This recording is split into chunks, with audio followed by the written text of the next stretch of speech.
오늘 에베소서 5장 22절로 33절에 명령하신 하나님의 명령을 우리가 마음 중심으로 잘 받아들여서 그리스도와 교회의 부부관계를 설명하기 위해서 속세에서 남편과 아내를 통해서 이루는 그 부부관계를 설명하고 있는데, 하나님이 정한 그 부부의 도를 잘 바르게 가르침 받아서 각자 인생에서도 실패 없는 성공적인 인생 경영을 잘 마감할 수 있도록 성령께서 함께 해주시길 바라고, 이런 걸 통해서 그리스도와 교회를 향하여 품고 계신 하나님의 영원한 목적과 선하신 뜻을 우리가 잘 믿음으로 받아들이고 이해할 수 있도록 오늘 오후 시간 나누는 말씀을 통해서도 주의 성령이 운행하시고 많은 빛을 비춰주셔서 자신의 구원의 말씀, 믿음의 말씀으로 받아들이도록 은혜의 성령이 운행하시기를 주의 이름으로 기도합니다. 아멘. 아멘. 자료 말씀에서는 인용한 창세기 3장 16절로 17절 말씀 부분부터 읽어 나가겠습니다. 우선 약간의 설명이 필요한데, 창세기 3장은 구원이 필요한 아담과 하와 그 두 부부에게 하나님이 하신 말씀이고, 아담과 하와에게는 저주의 말씀하신 것이 아니라 구원의 말씀하신 것이고, 저주를 받은 건 땅과 뱀이, 짐승들이 저주를 받았습니다. 땅은 저주를 받아 가시와 엉겅퀴를 낸다 그랬지만 아담은 저주를 받아라고 하지 않았습니다. 저주받은 땅에서 수고를 해야 된다 그랬지. 그 수고는 구원의 말씀인 것이죠. 아담, 하와는 너는 남편을 원하고 남편은 너를 다스려야 된다. 이것은 구원의 말씀이지 저주의 말씀이 아닙니다. 그러니까 말하고자는 의도를 잘 성경을 읽을 때는 해석을 잘 하셔야 돼요. 아담과 하와가 저주받았다 이렇게 함부로 설교하는 사람들이 있어요. 아담과 하와를 저주했다는 말이 성경 어디가 있어요? 그게 없죠. 짐승들에게 저주를 하셨는데 모든 들짐승보다 뱀은 더욱 저주를 받는다 그랬고, 땅이 저주를 받는다고 그랬죠. 아담과 하와가 저주받는다고 그랬지 않습니다. 이제 이런 거에 대한 성경이 말하고자 하는 의도를 잘 이해하셔야 돼요. 자, 읽어나가겠습니다. 또 여자에게 이르시되, 남자에게 말씀하신 다음에 이제 하시는 말씀이죠, 당연히. 자, 내가 네게 임신하는 고통을 크게 더하리니 네가 수고하고 자식을 낳을 것이며. 자, 디모데전서 2장에서 여자가 해산함으로 구원을 얻는다라는 말씀은 여기에서 인용하는 말이에요. 그러니까 여자에게 하신 이 말씀은 구원의 말씀이지 저주의 말씀이 아닌 거예요. 그 다음에 너는 남편을 원하고 남편은 너를 다스릴 것이니라. 다스린다라는 말은 통치, 지배, 권력을 잡다 그런 개념이에요.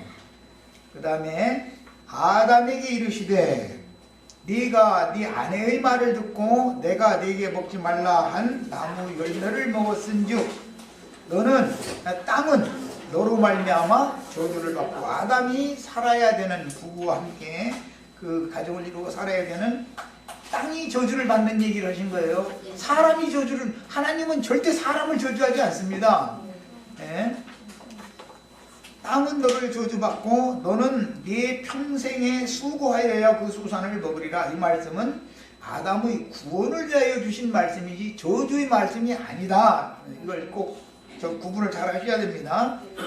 자, 남편은 일평생 가족의 생계를 책임져야 합니다. 그러므로 하나님이 정하신 남편의 책임과 아내의 의무를 바르게 알고 혼인을 해야 합니다.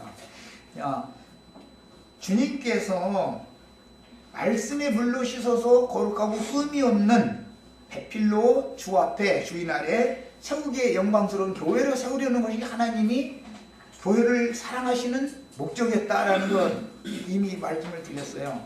자, 그런 것처럼 인간사에서 부부의 도도 성경에 기록한 말씀을 가르침 받아야 돼요. 말씀을 가르침 받아서 부부의 도를 정확하게 알고 혼인 생활을 해야 된단 말이야. 그냥 무조건 나이 들었으니까 장가가고 다 나이 들었으니까 시집가고 이런 게 아니단 말이야. 그건 세상 사람들이 하는 짓이고, 그러니까 부부의 도를 모르니까 실패가 그렇게 많은 거예요. 이혼율이 그렇게 많다는 건 뭘 말하는 거예요? 사회가 그만큼 타락했다는 걸 반영하는 거예요. 그것은 성경이 가르치는 부부의 도를 가르침받지 못했다라는 말이에요. 정확하게 알지 못한다는 거예요.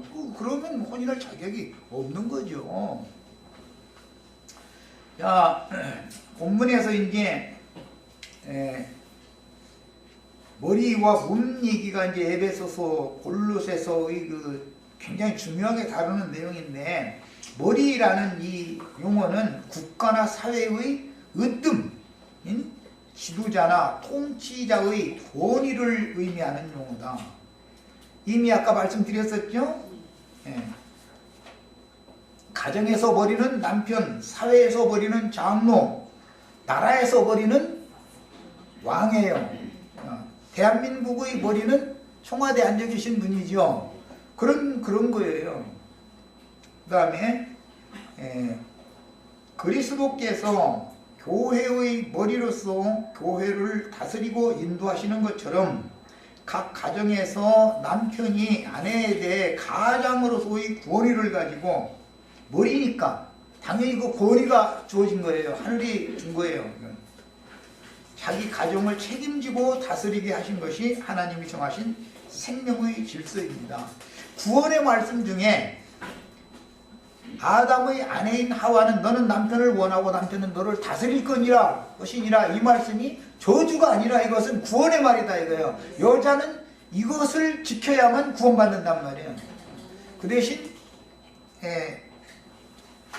잉태하는 고통과 해산하는 수고를 더하게 하셨는데, 그것이 저주의 말씀이 아니라 구원의 말씀이다 라는 것에 대해서 완전한 이해가 꼭 있으셔야 되겠어요.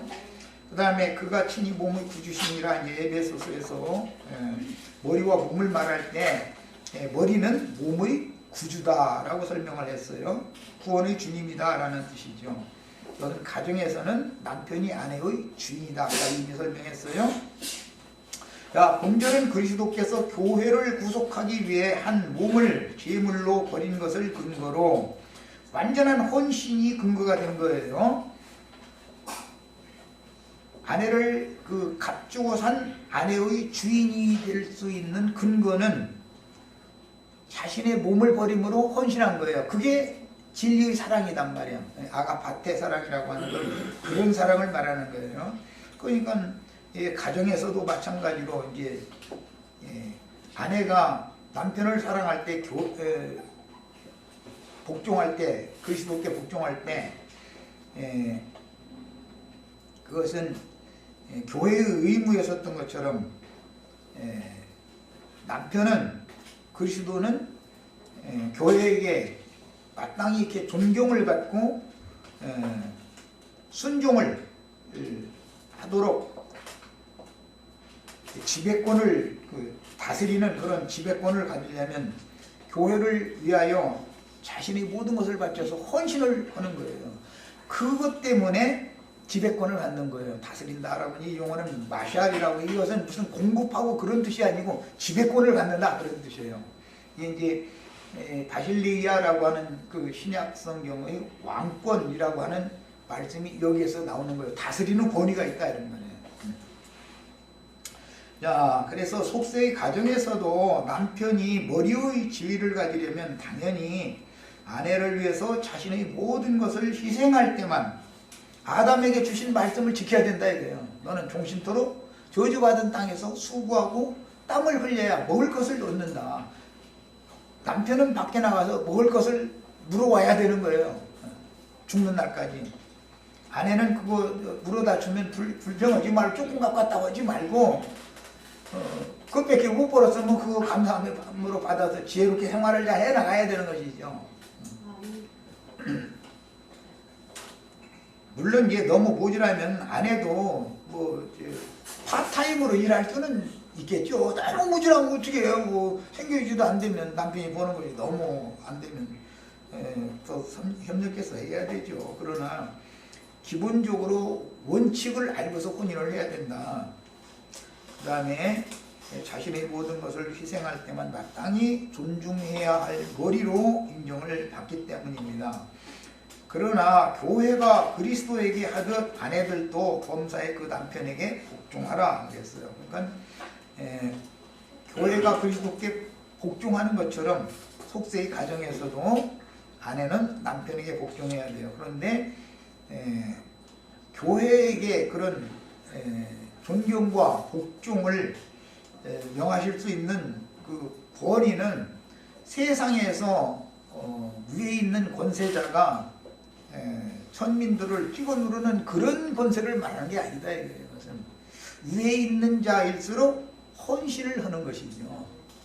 자신의 몸을 바쳐서까지 위하여 헌신을 하기 때문에 그 몸인 아내는 당연히 공경하고 복종해야 되는 의무를 지게 되는 거예요.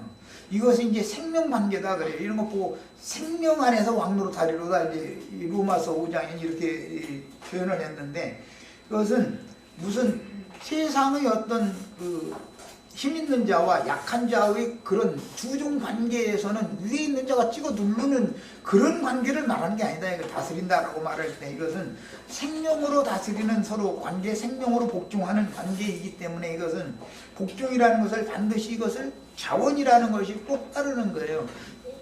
자발적으로 복종이 돼야지, 자발적으로 복종이 되게 하려면 헌신이 필요해 남편의. 그런데 이것은 생명률에 따른 것이다 이거예요. 그 다음에 교회가 그리스도에게 하듯 아내들도 범사의 그 남편에게 복종할지니라. 그러나로 이어지는 이유는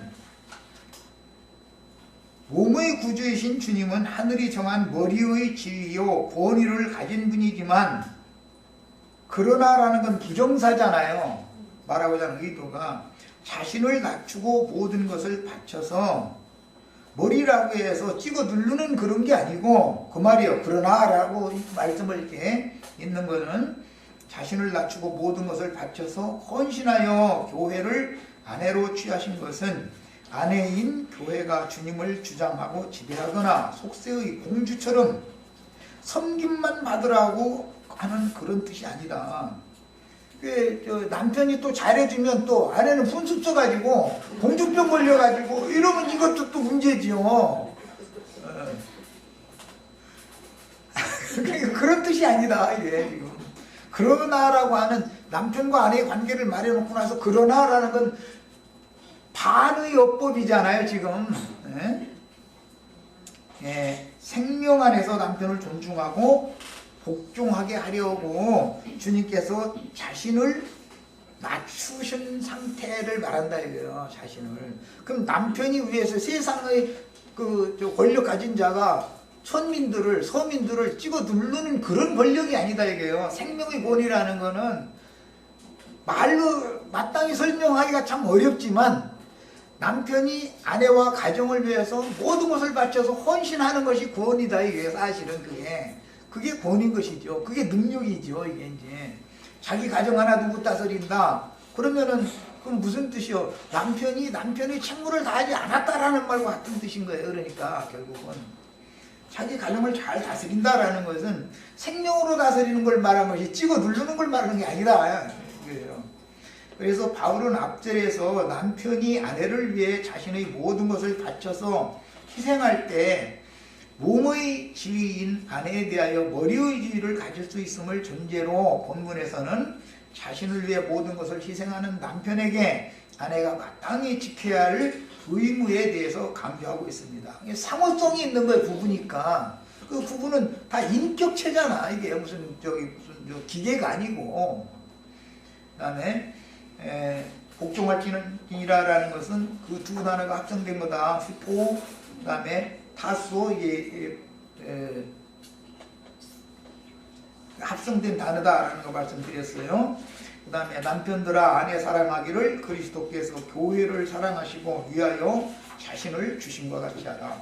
남편들이 아내를 사랑하는 것도 예수님이 교회를 위하여 당신의 모든 것을 다 바쳐가지고 교회를 사셨죠. 피로. 그런 것처럼 그렇게 사랑하라는 거예요.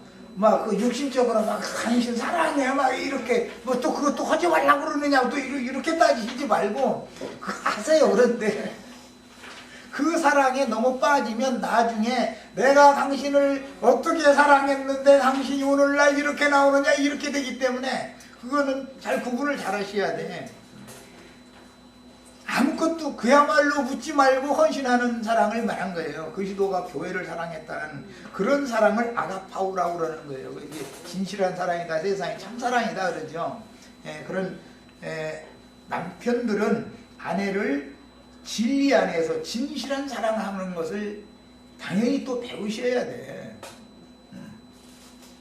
그 다음에 사랑하기를 이라고 이 아가파테, 아가파오라고 그러죠.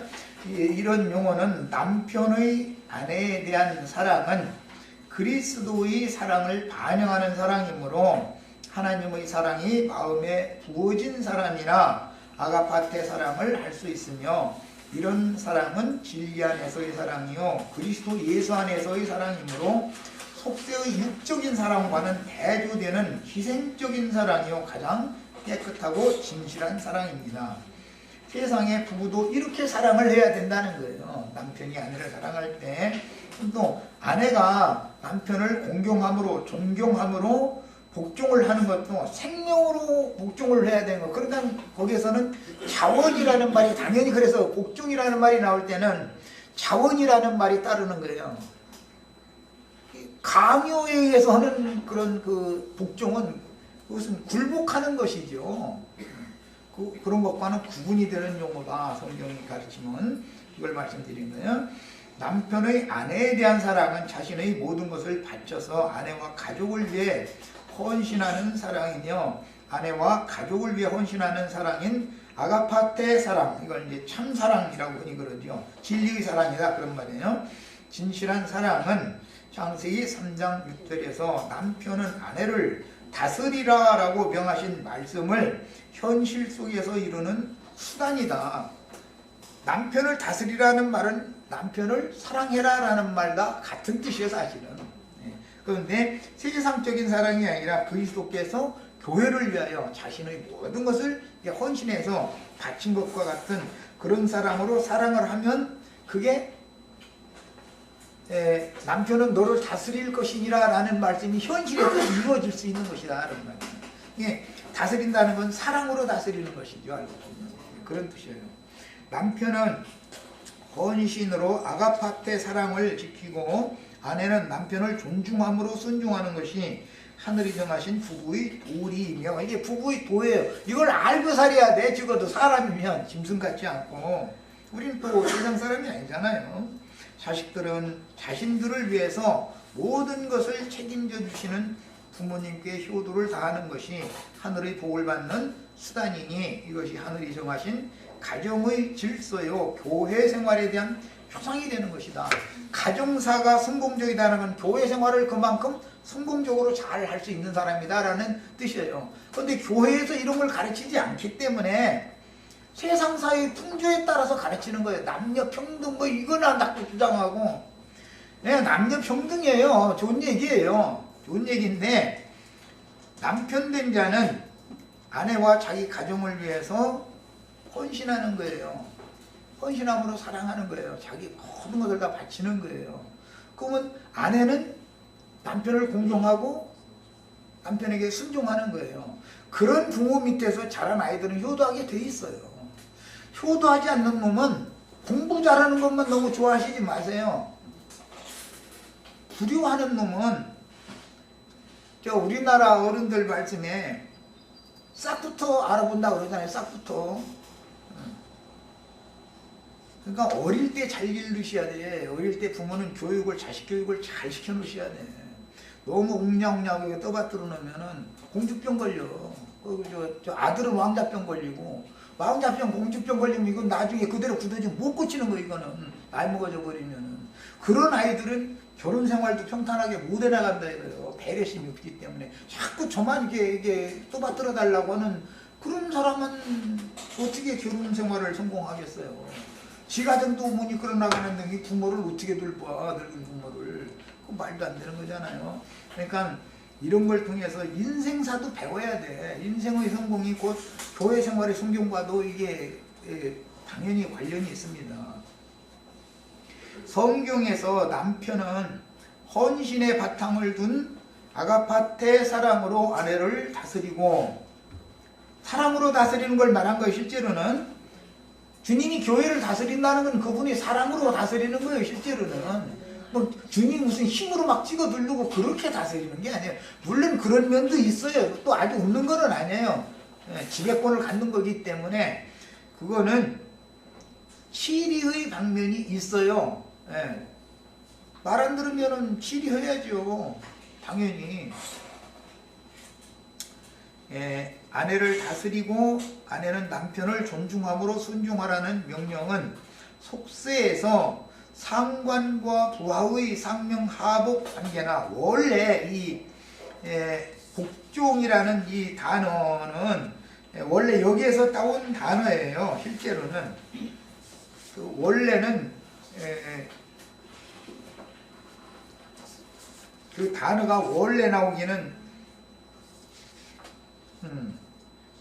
휘포타소메노이라고 해가지고 이건 군사 용어예요. 그 휘포와 타수 이 두 가지 용어가 합성된 용어인데, 이거는 어떤 지휘관 아래 일사불란하게 정렬하다, 그런 뜻이에요. 이것은 뭐 자매님들은 잘 이해가 안 되지만 군대 가면 아주 이게 제일 중요하게 따져. 집합하면은 그 선두 두고 딱 손들게 만들고, 누구누구 뭐 좌로 정렬, 우로 정렬, 앞으로 정렬, 뒤로 뭐 이렇게 해서 정렬을 딱 시키거든. 그런 지휘자의 머리 아래에 일사불란하게 정렬하는 상태를 말하는 거, 이걸 그런 뜻이었었어요. 복종이라는 용어가. 그런데 이것이 성경에서 사용을 할 때는 그리스도의 권위 아래에 하나님이 정하신 질서체제 아래에 양무리들이 질서정연하게 체제를 이루어야 된다, 그런 뜻이 된 거예요. 이 개념을 이해를 하셔야 되겠어요. 자, 그래서 이런 그 문자의 의미를, 아내가 남편을 존중하고 순종하라는 명령은 속세에서 상관과 부하의 상명하복 관계나, 아내가 남편에게 이렇게 하고 춤추면서 댕기면 그 뭐야, 하극상이다 이거예요.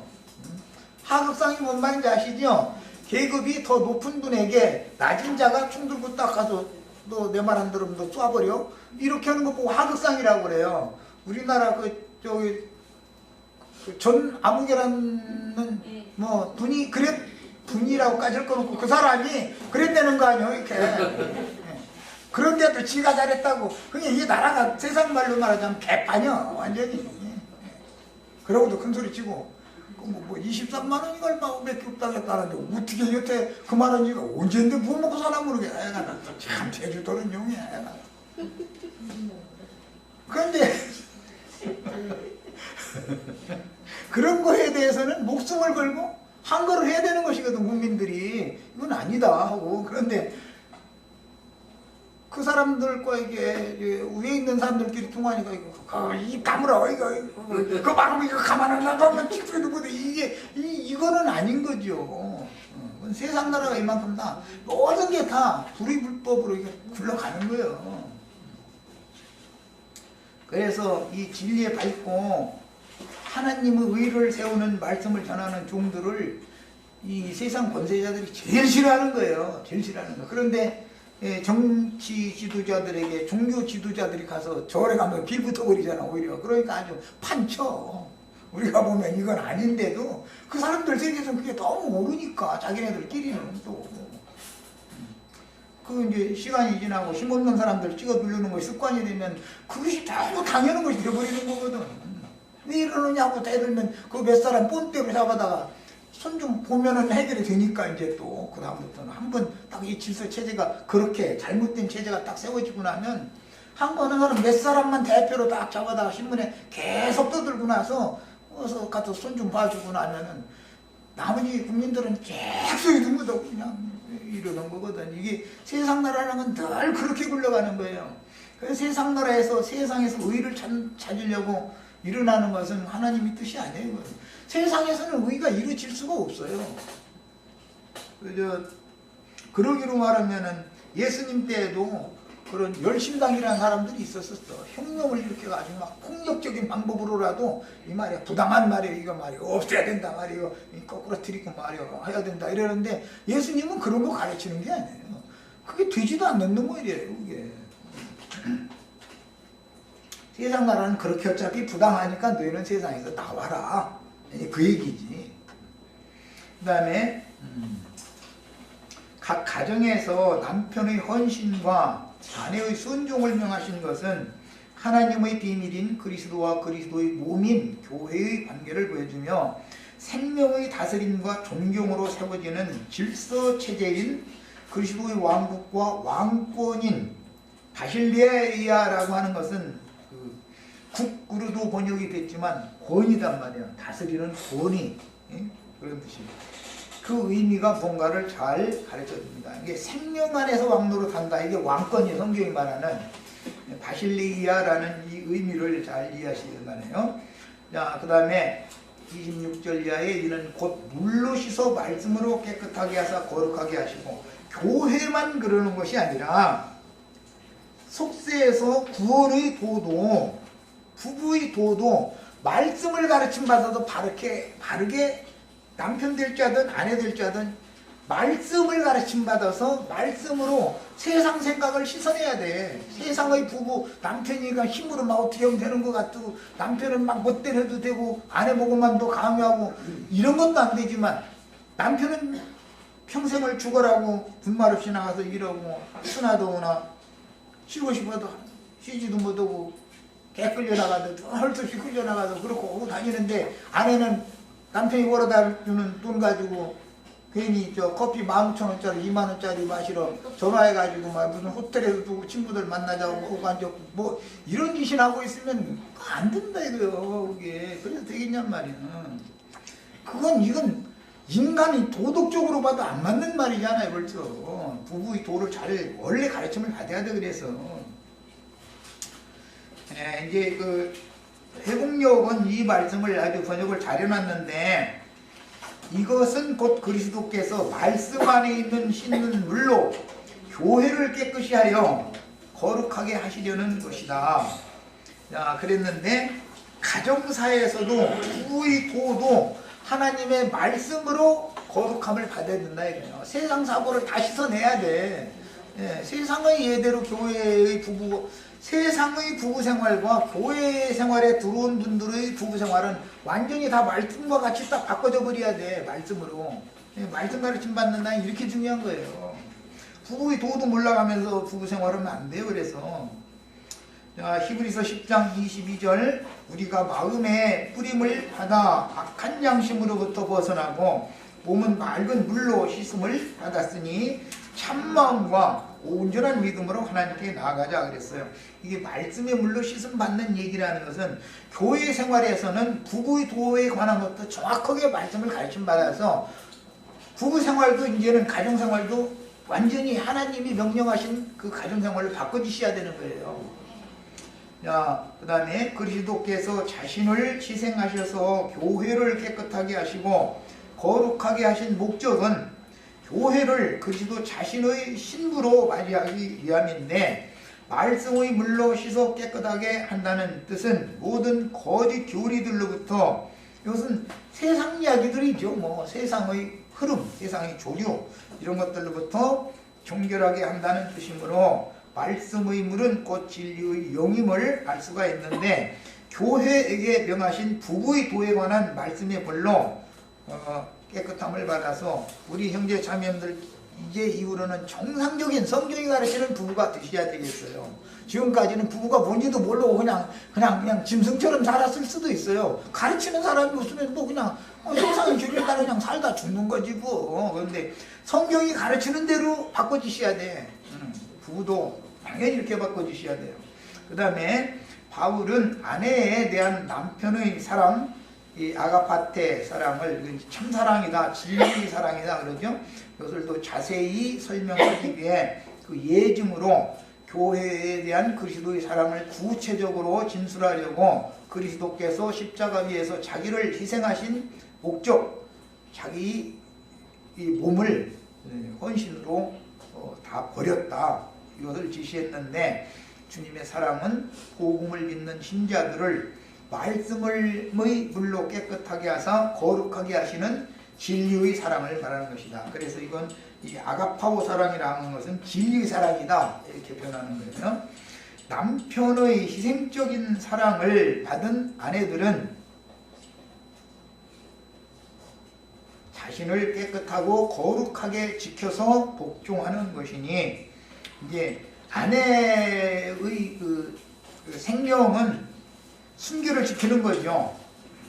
속세의 부부관계는 남편의 희생적인 사랑과 아내의 남편 존중에 기초한 순종으로 영혼 몸의 전인격적으로 깨끗함과 거룩함을 유지하는 것이 사랑하고 복종하라는 명령을 지키는 부부의 도인 것과 같이, 교회 생활에서도 사역자가 하는 일은 양무리들에게 말씀을 자꾸 가르쳐서 말씀의 물로 세상의 영을 자꾸 씻어내는 거예요. 그래가지고 거룩하고 흠이 없는 영광스러운 교회로 신랑 앞에 양무리를 세워놓는 거예요. 그게 사역이에요. 속세의 부부관계는 반드시 남편은 아내를 위해서 자신의 모든 것을 바쳐 희생해야 하며, 아내는 남편을 존중하며 자신의 순결을 생명보다 더욱 중요하게 지키므로, 셈족들의 이게 아주 중요한, 셈족 여자들이 사상이에요. 이게 그들의 아주 정신이 너무너무 투철해요. 그 셈족들은 시집을 보낼 때 어머니가 단도를 하나를 꼭 줘서 보내요. 그 다 이유가 있는 거예요. 네가 만약에 불의하게 네 몸을 더럽힐 일 있으면 너 차라리 죽어라, 그런 뜻인 거예요. 그 셈족들은 결혼을 시킨데도, 딸 결혼시킨데도 그 예물 중에 반드시 그 단도가 있어요. 그 딸 시집 보내면서 칼 주고 보낸다 그러면 얼마나 이상해. 다 그것이 조상 대대로 불려오는 셈족의 문화예요. 그것이 그만큼 순결을 목숨보다도 더 중요하게 여기는 게 셈족이다 이거예요. 그래서 자신의 순결을 생명보다 더 중요하게 지킴으로 하늘이 정해주신 남편에게 순종 복종함으로 정상적인 부부관계가 유지되는 것이지, 어느 한편이 자기의 의무를 저버릴 때는 가정은 깨지기 마련입니다. 거룩하게 하시는 것은 깨끗함으로 가능한데, 깨끗하게 하사라는 이 용어는 부정과거동사 수동태로서 문자적으로는 씻음을 받았다라는 단회적인 경험을 나타내는 용법이므로, 논리적으로 볼 때는 거룩하게 하는 것보다 깨끗하게 하는 것이 먼저다. 우선 깨끗해지고 나서 그 다음에 거룩해지는 거예요. 아내가 남편에게 전적인 희생을, 깨끗하다는 것은 순결을 지킨다 그 말이에요. 처녀 때부터 예를 들어서 몸은 순결을 지켰는데 그 마음속에, 아내의 마음속에 학교 다닐 때 사랑하던 어떤 사람을 늘 품고 살으면은 그 순결한 게 아니죠. 뭔 말인가 이해하셨죠? 정신을 먼저 깨끗하게 지키는 거단 말이에요. 영혼을. 그 다음에 몸을 순결하게 지키는 건 그건 말할 것이 당연한 것이죠. 이 깨끗하게 한다는, 말씀의 물로 씻어서 깨끗하게 한다라는 뜻은 먼저는 정신을 깨끗하게 하는 거예요. 네. 그래서 깨끗함은 물로 씻음, 즉 말씀의 물로 침례를 받을 때 가능하므로, 말씀의 물로 씻어 깨끗하게 하는 것은 영혼이듯이 아내는 하나님의 명령에 따라 몸을 깨끗하게 지킬 뿐 아니라 그 마음의 생각을 깨끗하게 지켜야만 되는 것이다. 몸은 여기가 있는데 생각은 엉뚱한 데 있으면 그거는 순결한 게 아니다 이거예요. 중요한 것은 정신이죠. 우선 먼저 더, 몸보다 더 중요하죠. 그래서 이와 같이 교회의 순결 유지도 똑같은 이치다. 교회 안에 있는 지체들의 영혼 상태가 깨끗해야 교회 자체, 밖에 나타나는 교회 자체도 깨끗한 것이지, 교회 자체만 깨끗하게 거룩한 것만을 강조하다 보면 기독교가 다 거룩하죠. 거룩을 제일 많이 찾는 게 로마교잖아요. 거룩하죠. 그러나 속이 다 썩었어. 그러면 뭐예요? 그건 아니죠. 그건 거룩한 게 아니죠. 그래서 우선은 깨끗한 것, 순결을 지키는 것은 정신 내면부터 더 중요한 거다 말이에요. 그 다음에 자기 앞에 영광스러운 교회로 세우사 키나 주름 잡힌 것이나 이런 것들이 없이 거룩하고 흠이 없게 하려 하십니다. 이거는 요즘 우리 이제 지금 레위기 22장 말씀을 나눴는데 거기서 인용하는 말이에요. 예. 이제 성물이나 지성물을 먹는 율법이 있죠. 거기서 인용하는 말이에요. 그래서 영광스러운 교회라고 하는 것은 티나 주름 잡힌 것이나 이런 것들이 없이라고 그랬는데 구약 성경에서는 흠결이나 결점이 없어야 된다 이렇게 돼 있어요. 거기서 인용하는 말이에요. 이것이다. 주름 잡힌 데가 많다라는 것은 숨긴 것이 많다라는 뜻이죠. 저 자매님들인가 늘 빨래 보면은 이렇게 이렇게 겹쳐진 그 부분 주름 속에는 빨래 했는데도 그 먼지가 그냥 있을 수 있죠. 그러니까 그거 펴가지고 탁탁 털어야지요. 빨래 하면은 자식 옷 입혀 내보내는데 주름 잡힌 부위 펴서 피지도 않고서 뭐 술로 문질든지 어쨌든 해서 그 때를 빼내고 해야지. 그냥 겉만 세탁 휙 돌리고 나서는 말려서 입혀서 보내는 엄마는 없을 거 아니야. 다 자세히 조사해서 주름 잡힌 데 특히 거기다 해서 술로 문질고 뭐 어떻게 하고 아니면 이제 딱딱 달라붙는 거고 그거 해서 이렇게 해서 먼지 다 제거시킨 다음에 내보내야지. 자기 자식을 기르는데 그렇게 소를 기르지 않잖아요. 이와 똑같은 이치요. 세상 다가 교회를 주의 성령께서 깨끗게 하는 게 똑같은 거예요. 그래서 뭔가 감춰진 데가 없게 해야 된다. 숨겨진 데가 있으면 숨겨진 속에 은밀한 걸 잔뜩 놔두고서 회개시키니 그거를 회개해야 되는데 사실 은밀한 것을 은밀한 죄를 그거는 놔두고 겉으로는 아니 척하면 이건 안 돼요. 세탁을 잘못한 거지 그게. 그래서 껍데기는 깨끗한데 거룩거룩은 찾는데 속에 깨끗하지 않으면 안 된다 이런 말이에요. 자, 주님께서 구약 성경의 약속에 따라 때가 찬 경륜을 위하여 육신의 모양으로 세상에 오셔서 성경을 이룬 목적은 구속하신 성도들로 세운 당신의 배필을 영광스러운 교회로 자기 앞에 세우기 위한 것입니다. 이건 이미 설명했었죠? 이런 표현은 히브리인들이 혼인 예식을 위해서 신랑 앞에 신부가 마주 서서 평생을 함께할 것을 맹세하는 관례에 따른 표현인데 히브리인들의 이 혼인 방식을 우리는 그대로 따라서 지금까지도 많이 하니까 지금 뭐 이제 신식으로 많이 하지만 이제 내 나이 또래만 해도 신식 결혼은 거의 없었고 이렇게 옛날 방식으로 이렇게 했었었죠.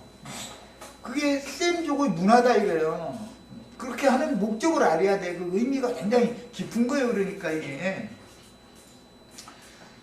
하나님의 면전에서 쫓겨나서 버림받았던 죄인들을 예수 그리스도의 피로 다시 사서 자유자가 되게 하여 교회로 세우시고 양육하신 목적은 거룩하고 흠이 없는 자기의 배필로 자기 앞에 혼인날 신부로 자기 앞에 서서 맞절하고 예식하자 그런 뜻이라는 거예요. 그러니까 우리는 지금 그 예식날을 위해서 처녀가 지금 시집갈 준비하는 중에 있는 것이죠. 네, 이런 이치예요. 성경의 혼인에 대하여 너무 피상적으로 생각하면서 신앙생활을 하는 것이 교계의 보편적인 천국의 혼인에 관한 얘기를 너무 피상적으로 생각하는 경향이 많아요. 대부분 보편적인 현상이나 사실은 세상에서 불러내어 세속 교계에서 양육하다가 빼내신 이기는 자들을 통해서 당신의 신부로 자기 앞에 세우시는 것은 하늘에 기록한 장자들의 교회로 회복시켜서 거룩하고 흠이 없는 교회가 혼례를 위하여 하늘의 쉬운 산에 서 계신 주님 앞에 서게 하는 사역으로 실현이 되는 것이다. 사역자는 이런 이치를 알고서 사역을 해야 되는 것이죠. 바울 사도는 그 얘기를 분명히 했잖아요. 나는 너희를 한 남편이신 그리스도께 정결한 처녀로 중매하기 위하여 해산하는 수고를 하고 있다. 그 말씀은 창세기에서 아담 보고 너 이마에 땀을 흘려요?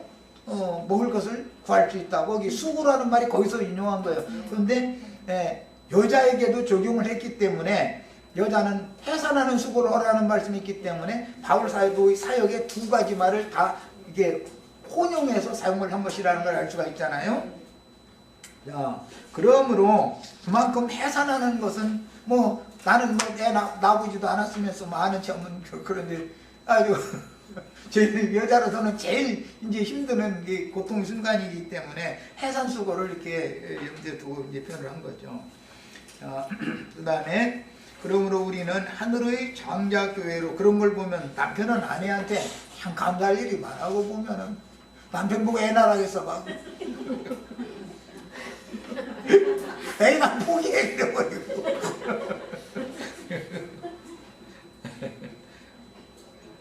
자기 자식 낳아서 평생을 남편과 자식을 위해서 그렇게 헌신하는 좋은 아내를 주신 주님께 형제들은 또 감사에 감사 하셔야 돼. 결혼 생활을 마무리를 잘 하시기를 바라요.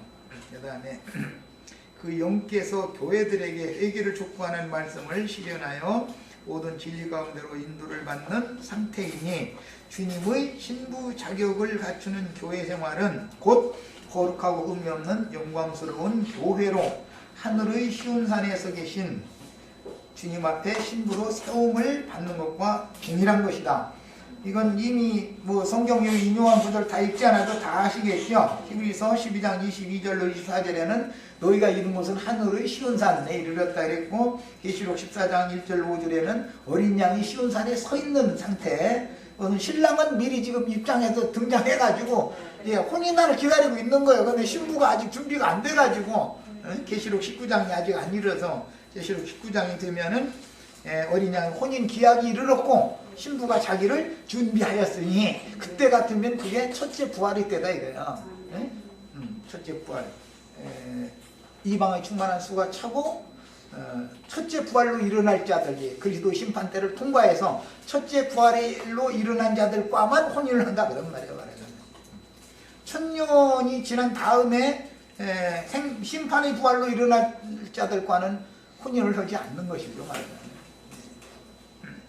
자, 고린도후서 11장 2절로 4절 내가 하나님의 열심으로 너희를 위하여 열심을 내노니 내가 너희를 정결한 처녀로 한 남편인 그리스도께 드리려고 중매함이로다. 이 사역이 시온산에선 14만 4천을 세워놓는 일이에요. 교회를 영광스러운 점도 없고 흠도 없는 영광스러운 교회로 주님 앞에 세워놓는 일에는 사역자가 필요한 것이죠. 이런 진리를 알고 사역을 해야죠. 그러나 나는 뱀이 그 관계로 하와를 미혹한 것 같이 너희 마음이 그리스도를 향하는 진실함과 깨끗함에서 떠나 부패할까 두려워하노라. 몸은 그리스도의 배필이다 그래가지고 교회 생활을 하고 있는데 영혼은 세상을 사랑하는 마음으로 가득하면은 그것은 순결을 지키는 여자가 아니다 이거예요. 이것은 이미 다 더럽혀진 여자죠. 야, 만일 누가 가서 우리가 전파하지 아니한 다른 예수를 전파하거나 혹은 너희가 받지 아니한 다른 영을 받게 하거나 혹은 너희가 받지 아니한 다른 복음을 받게 할 때는 너희가 잘 용납하는구나. 이거는 간음도 잘한다 그 말이죠.